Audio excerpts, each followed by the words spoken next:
Doctor, creo que ya puedo empezar. Ok, bueno muchachos, mi nombre es el doctor Moisés Suárez, soy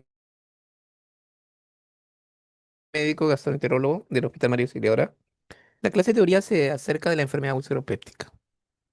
Bueno, por definición una úlcera es una lesión de la mucosa del tracto gastrointestinal, por eso el nombre ácido péptica, pero tiene que tener una característica. Oh, perdón. Ah, la lesión tiene que ser más de 5 milímetros y se extiende más allá a la capa muscular y mucosae. Eh, las lesiones que son menores a esas características se definen erosiones. Más frecuentemente se ve en el estómago y en el duodeno en la primera porción. La complicación más frecuente es la hemorragia. Acá tenemos un esquema de la mucosa gástrica, de la mucosa, la muscular y mucosa es el límite de la submucosa, por debajo de la paz muscular, la serosa y el peritoneo, ¿no? Pero esto es un concepto por anatomía patológica, ¿no? Acá vemos el tejido, la capa muscular, la muscular y mucosae, y vemos que la lesión ya ha pasado a la muscular y mucosae. Por debajo de eso ya se habla de una úlcera. Y clínicamente se ve la lesión grande y la mucosa que se ve prácticamente, una parte se ve sin mucosa, ¿no? Que correspondería a planos más profundos de la muscular y mucosae. ¿Se escucha con claridad? Sí, Sí, doctor. doctor. Ok. Sí, doctor. Bueno, con respecto a la patogénesis, ¿cuál es la causa? Por de lejos, es más frecuente es la presencia de Helicobacter pylori y los antiinflamatorios no esteroideos. El Helicobacter pylori representa el 90% de las úlceras duodenales y el 70% de las úlceras gástricas. Lo más importante, ¿ya? Ahora, hay algunos factores que aumentan el riesgo de presentar úlceras gástricas o duodenales. Son la presencia de anticoagulantes y la presencia de diabetes mellitus tipo 2. Con respecto a los antiinflamatorios no esteroideos, tienen que ver con la interferencia con la vía de la ciclooxigenasa, que disminuye la producción de prostaglandinas. Y las prostaglandinas tienen que ver con la secreción del moco, el bicarbonato, aumento del flujo sanguíneo.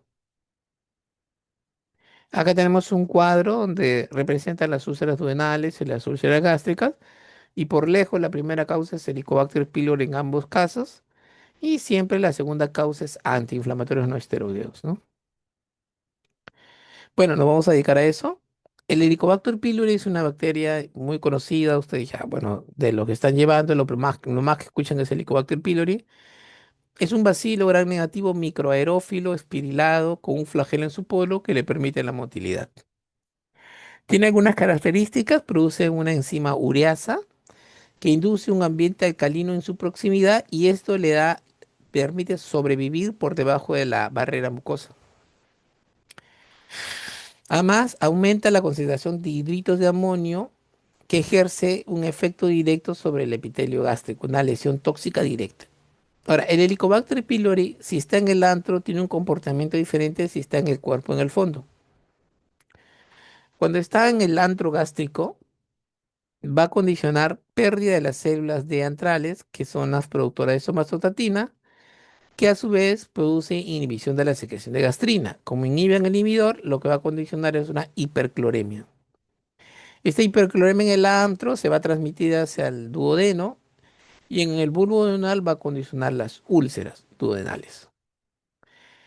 En el cuerpo, en el fondo, va a haber una lesión, va a haber inverso, una lesión o pérdida de las células parietales, que son las responsables de la producción de ácido clorhídrico, va a estar en un estado de hipocloremia,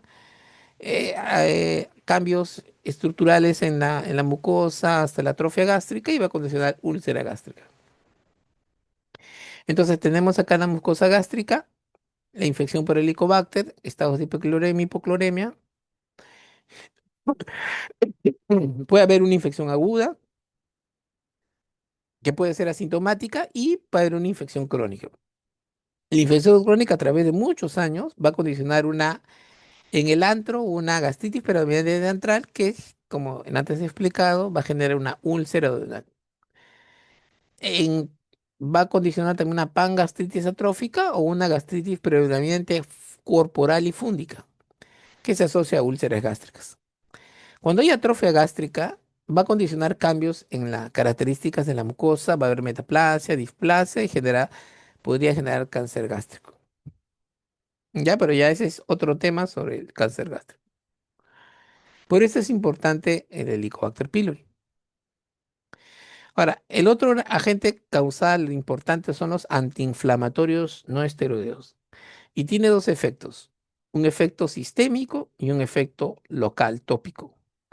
El efecto sistémico tiene que ver con la inhibición de la ciclooxigenasa 1, que reduce la producción de prostaglandinas, que ustedes saben que tiene que ver con la producción de moco, bicarbonato, la proliferación celular, el recambio celular y el flujo sanguíneo a nivel muscular. Ese es el efecto sistémico. Ahora, el efecto tópico, hay una disrupción de la mucosa y alteración de los componentes de fosfolípidos de la membrana, del moco.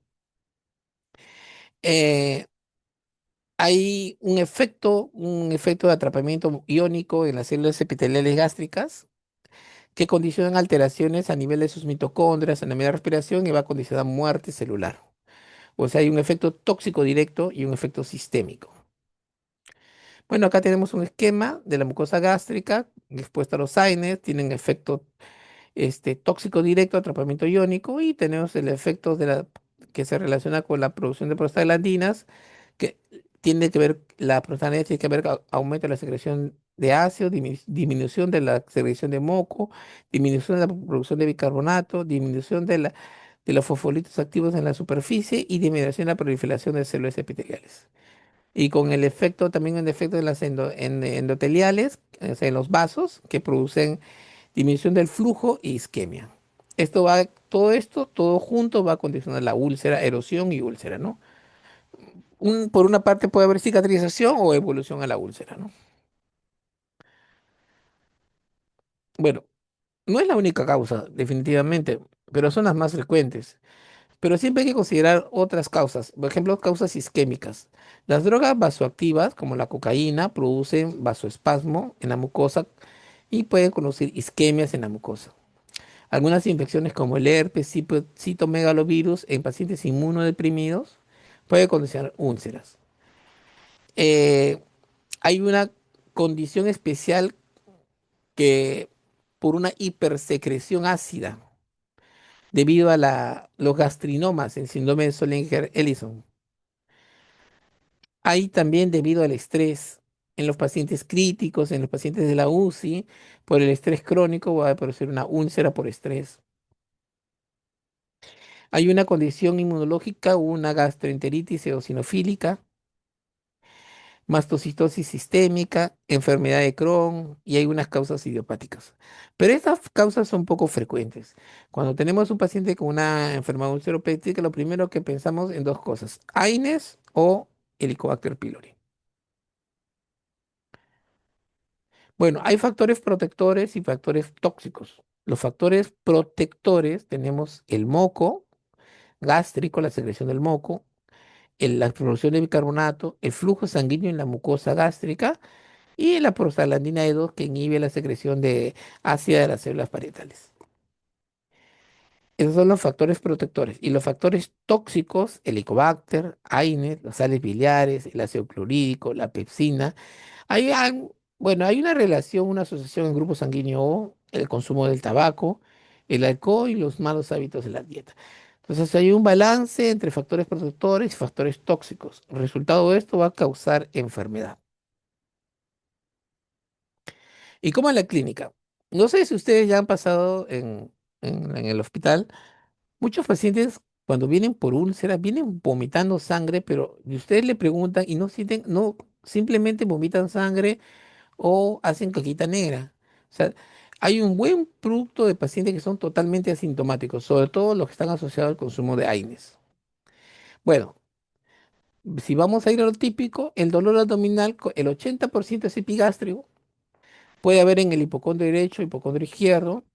El dolor clásico de la úlcera duodenal se caracteriza por presentar 2 a 5 horas después de comer y tiene un horario en la noche de 11 a 2, porque ahí hay es que la comida de todas maneras ejerce un efecto tampón.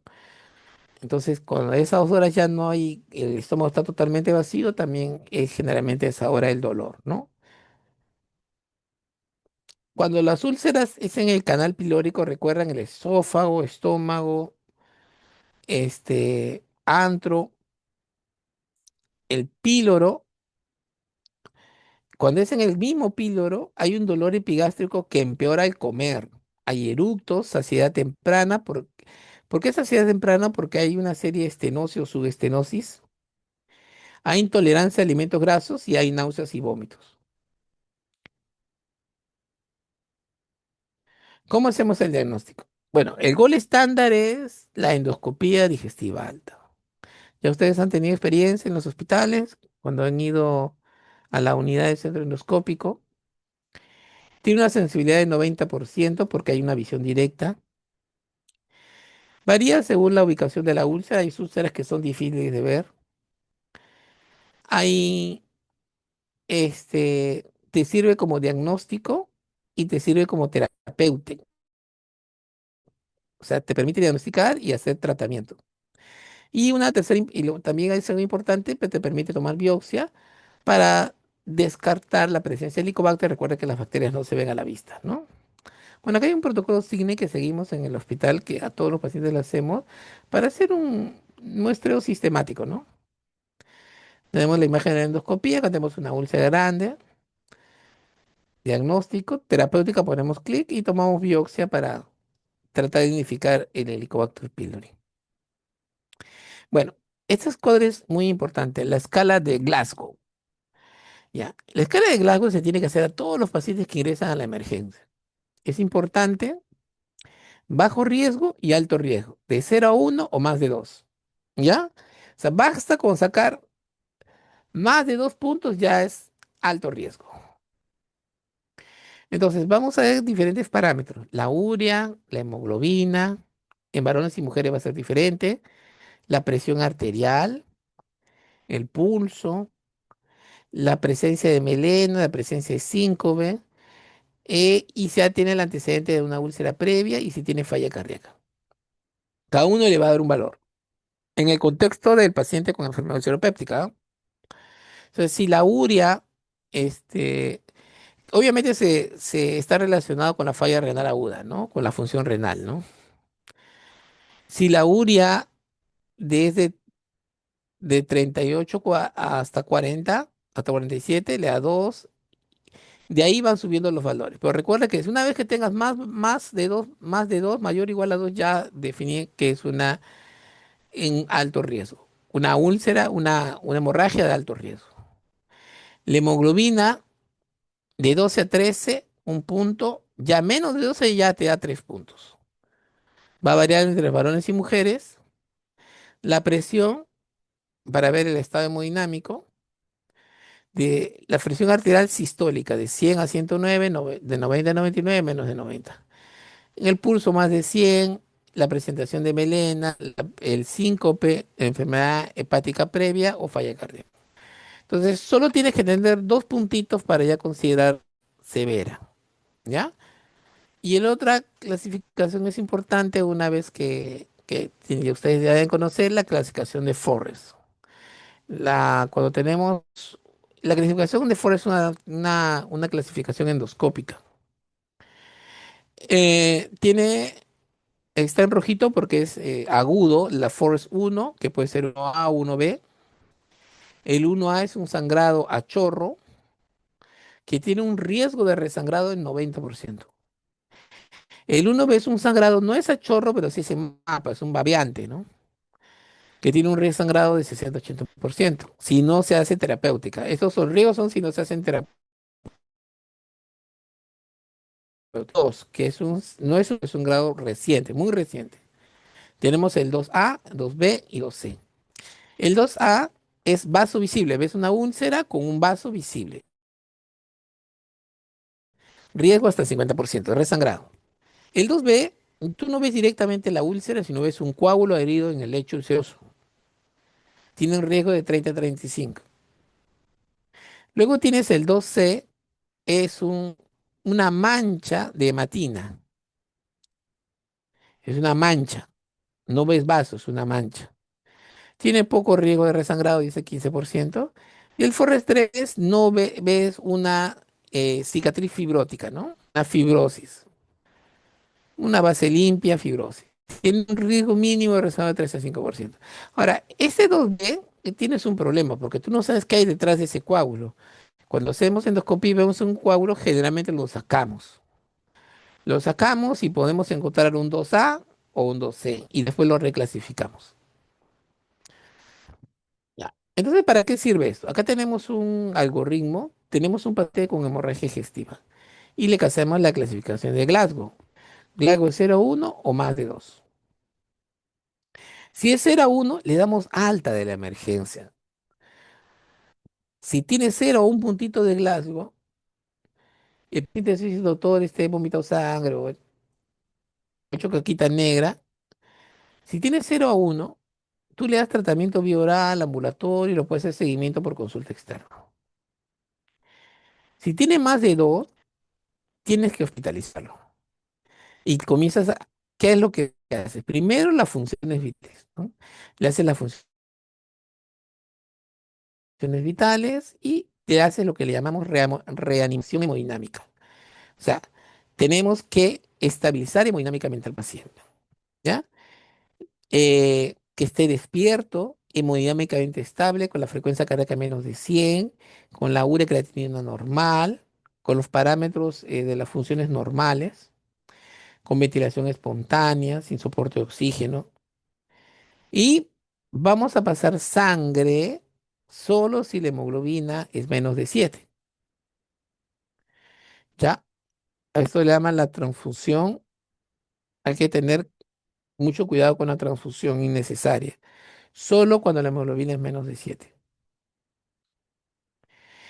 Ahora, está indicado eritropoyetina, eritromicina 250 miligramos, 30 a 90 minutos antes de la endoscopía, pero no lo tenemos disponible en el Perú.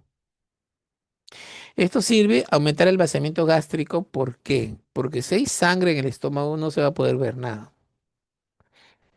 Y comenzamos con el tratamiento. Usamos IVP, inhibidores de bomba a dosis alta, 80 miligramos en bolo endovenoso, seguido por una infusión de 8 miligramos por hora en infusión continua hasta 72 horas. ¿Sí? Luego, una vez que hemos estabilizado, y dependiendo qué tan rápido lo estabilicemos, pero podemos esperar hasta las 24 horas. Un concepto importante es que la endoscopía no se hace al instante, ni bien llega, porque lo es peor. Las endoscopías realizadas al instante, las endoscopías realizadas 6 horas después, o 12 horas después, o 24 horas, primero que hacerla más rápida no da ningún beneficio. Y hacerla demasiado rápida aumenta el riesgo del paciente por la inestabilidad hemodinámica. O sea, podríamos esperar las primeras 24 horas, tenemos tiempo suficiente para estabilizar al paciente. O sea, le hacemos la endoscopía y ¿qué encontramos? Le clasificamos la lesión, la úlcera péptica o la úlcera duodenal y le clasificamos con el FORS. FORS 1A, 1B, 2A, 2B o FORS 2C y 3. FORS 3, este es FORS 3, acá está mal digitado. Ya. Vamos a descartar esto. Vamos, imaginemos que encontramos una mancha hemática 2C o fibrina 3. No requiere tratamiento endoscópico terapéutico y se estabiliza el paciente, se termina la causa y se da de alta pronto. Será una terapia endoscópica con IVP bioral, dieta y hay que hacer el descarte del Helicobacter pylori. Del otro grupo son los pacientes que tienen alto riesgo, UFORES 1A, 1B, 2A y 2B. 1A, 1B es un sangrado a chorro o en mapa o babeante, ¿no? Siempre se utiliza terapia doble. Inyección con adrenalina o epinefrina. Se puede usar una terapia térmica o una terapia mecánica. Ya esto cuando tengan las clases de terapéutica vamos a ver los diferentes tipos de terapia que tenemos a la mano. Si tenemos un 2A, o sea, vaso visible, hacemos una terapia térmica, mecánica, o inyectoterapia, ¿no? O una terapia esclerosante, ¿ya? Más siempre la inyección de adrenalina. Si tenemos un 2B,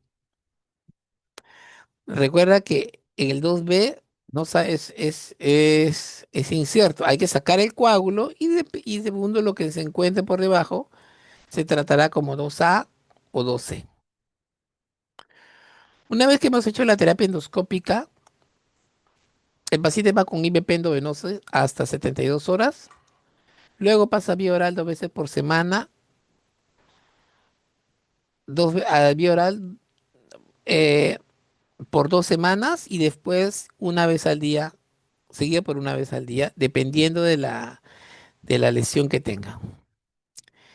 ¿Qué pasa si después del tratamiento endoscópico falla? Hay un resangrado. Entonces, hay diferentes terapéuticas ya un poco más avanzadas. Tenemos clics, los kits tipo Vesco, tenemos polvos hemostáticos,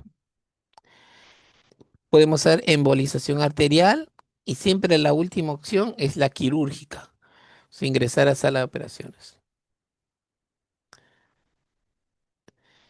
¿Y cuáles son las complicaciones? En una úlcera puede complicarse, que sangre, que es lo más frecuente y más común. Característicamente vamos a tener hematemesis o melena. La hematemesis es el vómito con sangre, la melena es la expulsión de heces negras que te indican que la hemorragia viene del ángulo de 13 hacia arriba, ¿no? En una hemorragia alta. La hematoquesia es un rojo vinoso que te puede hablar de una hemorragia alta, de tránsito rápido o baja, de todo el intestino medio. ¿Ya? Ahora, ¿cuál es la otra complicación? La obstrucción de salida gástrica. Si la úlcera está en el antro gástrico, entonces no deja que el vaciamiento gástrico salga, ¿no? En el canal pilórico o en el duodeno, en el bulbo, en la segunda porción. Entonces el paciente va a venir con saciedad precoz, anorexia, vómitos postprandiales, pérdida de peso, porque no pasan los alimentos. Ahora, otra gran complicación cuando la úlcera es profunda puede ser fístula. Fístula es comunicación entre dos órganos. Puede ser gastrocólica o duodenocólica, o sea, del estómago al colon o del duodeno al colon. A ver, característicamente tenemos la presencia de halitosis, vómitos fecaloideos, diarrea postprandiales y pérdida de peso. Puede fístula a órganos circundantes que puede producir colecciones o abscesos, ¿no? Pues fístulas a estructuras vasculares. Esa es una tragedia. Hemos tenido un caso de una fístula aortoentérica, ¿no? De la aorta se fistuliza hacia el intestino. Puede tener fístula hacia la vía biliar. Provoca obstrucción biliar y hemobilia, ¿no? Sangrado por la vía biliar. Y tenemos perforaciones cuando va hacia la cavidad peritoneal. Y la triada clásica es dolor abdominal, taquicardia y rigidez peritoneal, ¿no? O sea, el sangrado del estómago perfora la cavidad peritoneal. Acá tenemos un esquema de las complicaciones, la hemorragia cuando llega hacia los vasos submucosos, la perforación, la cavidad peritoneal, la fistulización que puede al intestino, al colon, y la obstrucción, acá la úlcera va a generar una fibrosis, va a producir retracciones y va a brindar el vaciamiento grasa. Bueno, muchachos, eso era lo que les quería presentar sobre la enfermedad ulceropéctica. No sé si tendrán alguna pregunta.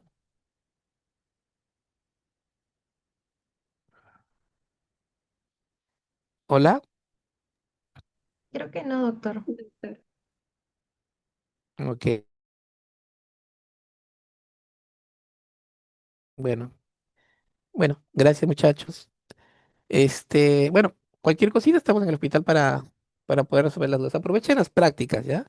Aprovechen las prácticas. Siempre hay que leer un poquito para aprovecharlas. Hoy hemos tenido unas experiencias bonitas en el centro escópico. Bueno, bonito para nosotros, pero mal para el paciente, ¿no? Hemos visto un sangrado activo, hemos hecho terapéutica, hemos hecho CEPRE.